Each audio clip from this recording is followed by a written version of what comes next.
All right. Just another quick pointer they had.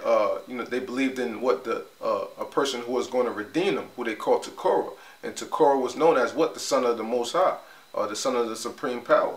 Okay, so that goes to show you what that's significant. Who, you know, Yahushua. Okay. I'm gonna jump a little bit. Go back to I'm gonna go to page 62. Okay, and this is concerning their marriage rights. Okay, and you know, another thing that they practice too, they practice you know, cross cousin marriages. Okay, which is what's significant. You know what I'm saying? According to the scriptures, like you had Isaac and Rebecca, and you know, they were cousins. So that's one way to show you more so that how the Ashanti are Israelites. All right. So okay, the marriage right, it says, before a proposal of marriage and the subsequent seeking of the consent of the parents. Okay, so before all of this, before the proposal of marriage and before you asking the parents, okay, the consent, right, and the exchanging of gifts, it is the business of the young people to satisfy themselves that the union would not violate any other forbidden decrees of consanguinity. Okay, so basically it was the two young people's right to what? To basically have sex before any other stuff took place, man. Okay, before the bride price was given up, before the consent and all of it, before the whole marriage ceremony and all that, it was the business of the people what? To handle that, to do what they do, man.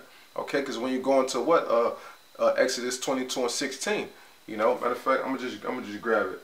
All right, I'm gonna just grab it.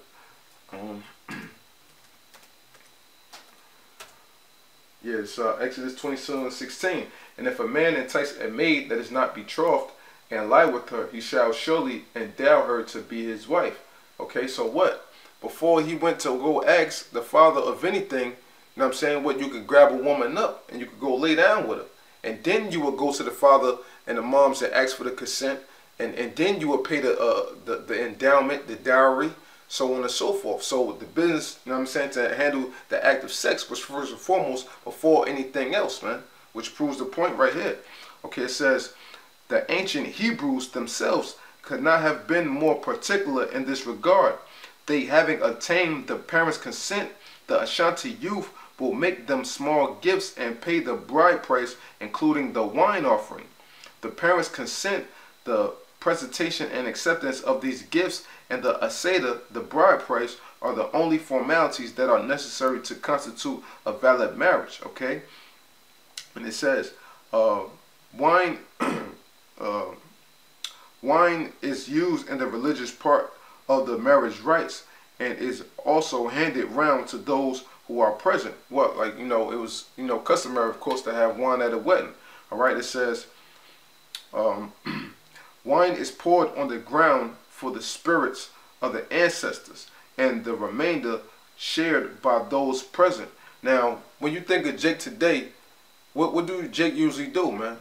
You know what I mean? Before they would drink their wine or drink their liquor or whatever, they would say, you know the average Jake, the niggas out in the world, they'll say, you know, pour some out for the homies who ain't here, or for the homies that's locked up. That's the same thing they would do. You know what I'm saying? What, pour wine out for the spirits of their ancestors, or significant what? But pouring wine out or pouring liquor out for the people or the ones who are not here, man. That's the thing that Jake does, man. You don't see that amongst the other nations. That's a normal thing that Jake does. You know, but us being righteous men in the Lord, we know that we pour the first offerings out, the first fruits unto the Most High.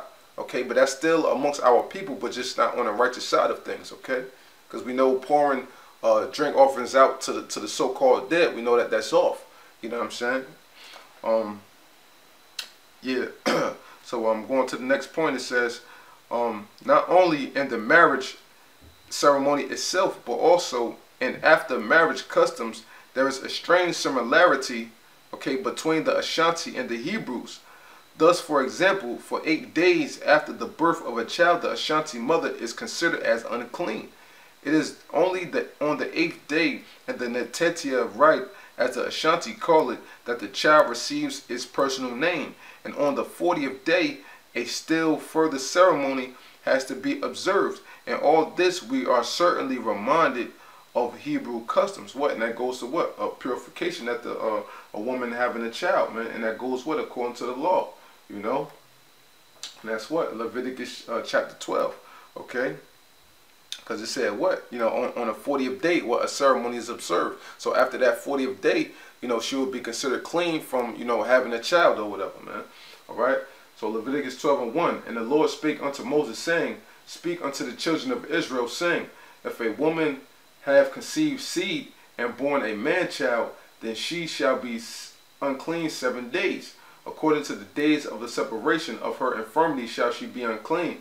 And in the 8th day, the flesh of his foreskin shall be circumcised. So what? Instead of what? The circumcision, they just replace on, instead of the circumcision on the 8th day, they just replace the 8th day being that the day that the child gets named. Okay. It says verse 4. And she shall then continue in the blood of her purifying 330 days. And she shall touch no hollow thing, nor come into the sanctuary until the days of her purifying be fulfilled. So what? That's what, the 7 and then the 33 days. So what? That's 40 days going right here in accordance with the customs of the Ashanti, man. All right. So that's all scriptural, you know. Okay. Furthermore, the restrictions and taboos of the Ashanti woman at the menstrual period, even to the retirement of the barrel hut.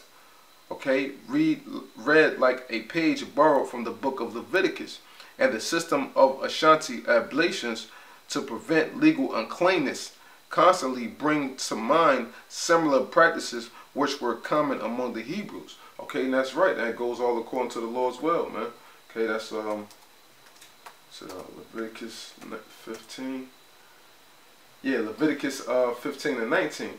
And if a woman have an issue, and her issue in her flesh be blood, she shall be put apart 7 days, and whosoever toucheth her shall be unclean until the evening. Right? The woman will be put apart, you know, because they went, the Ashanti, they went according to these cousins as well. The woman will be put apart, and they would be set separate, you know, on their menstrual. That's why we couldn't be around them when they were on their menstrual, and they were always put away because they would make things unclean, man. Okay. Is there anything else I could touch on in here?